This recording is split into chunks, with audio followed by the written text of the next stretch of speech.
Hi. Can you please a little bit tell us about, let's say, first level, maybe not the lowest, but a little bit higher levels, how we look, how we feel, how we have relationship with our friends or whatever, how we walk, do we need to eat, or whatever. Maybe I'm an engineer, I'm sorry. But I would like to hear a little bit, or maybe if it will be possible, a couple words about a little bit higher levels, if it will be possible. Yeah, sure.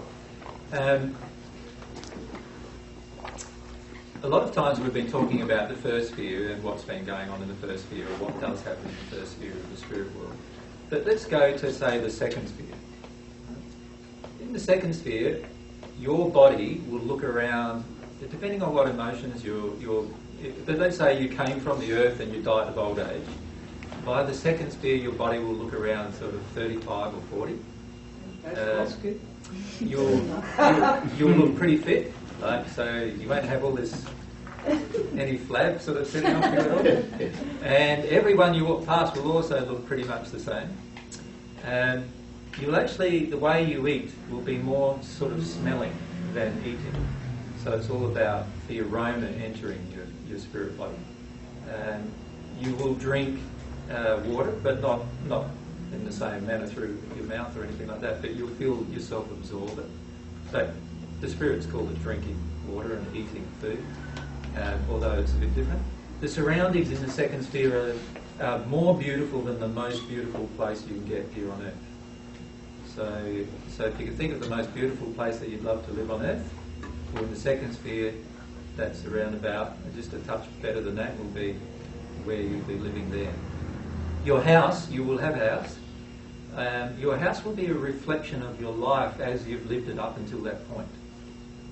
And in fact, right now, if your condition right now is, say, in the second sphere of the spirit world, right now you have a house there already. And your soul created it as a part of its progression. And that house is also a reflection of your life as you're living it right now. So the instant you pass, somebody will actually introduce you to the house that you've created, in the location you've created. And they may take a bit of time before they introduce you, because they might want to introduce you to a number of other things first before they take you home, if you like. But that home will be a creation of your own soul. Nobody else will have created that home for you. The homes in the second sphere look a bit better than the homes here, like the best kind of homes you get here, but they are a reflection of what your desire is. So if you've always desired a lovely log cabin on the side of a hill overlooking a lake, and you'll find that in the second sphere there's a pretty high likelihood that you'll go to your home that happens to be a lovely log cabin overlooking a lake.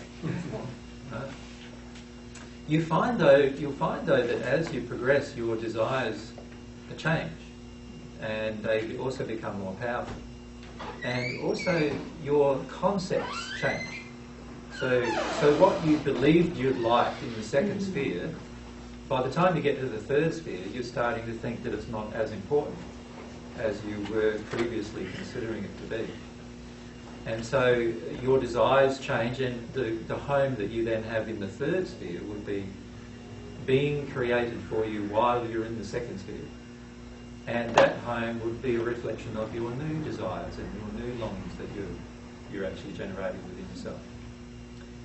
Animals are all there as well in the spirit world, so whatever animals that you enjoy, you probably want to surround yourself with those. You can also visit locations, so there are cities. They are all much more harmoniously governed than the cities that we have here, which is good. And there is also work to do, but not in the sense that most people consider it. So there's not this. You will want to grow, like in the third sphere, for example.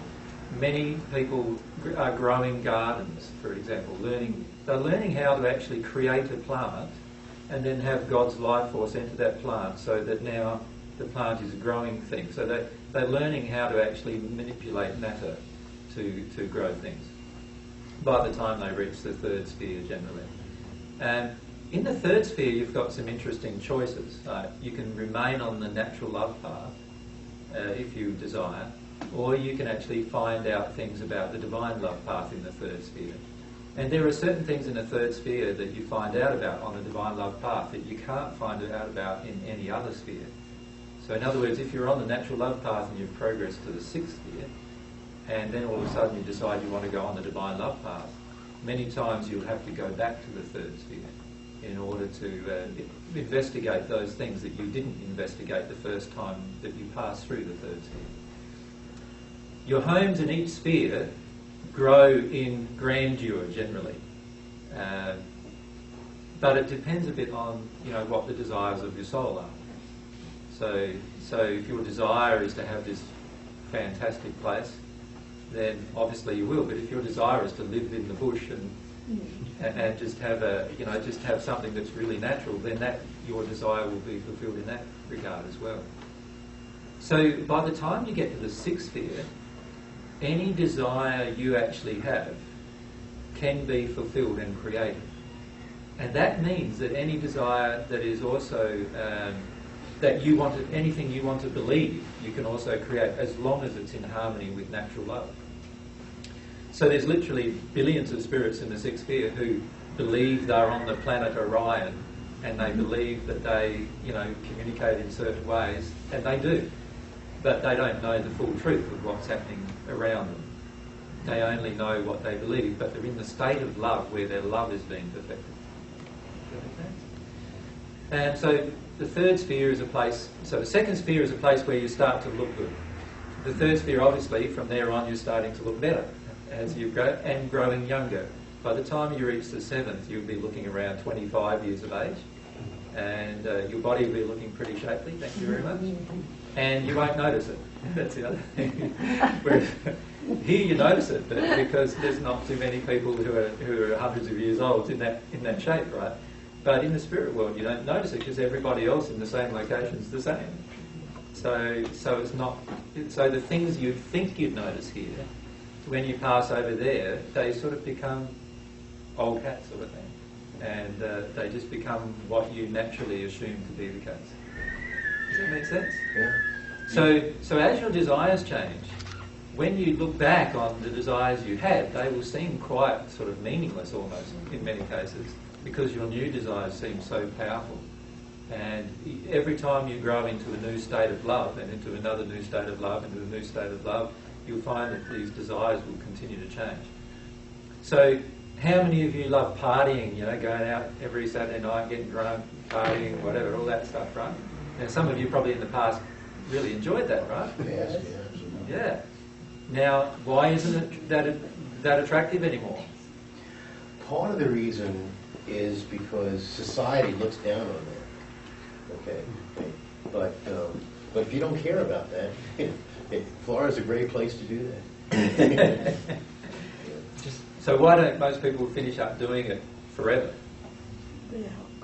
I guess there are people that do. Yeah. They're not getting enough returns.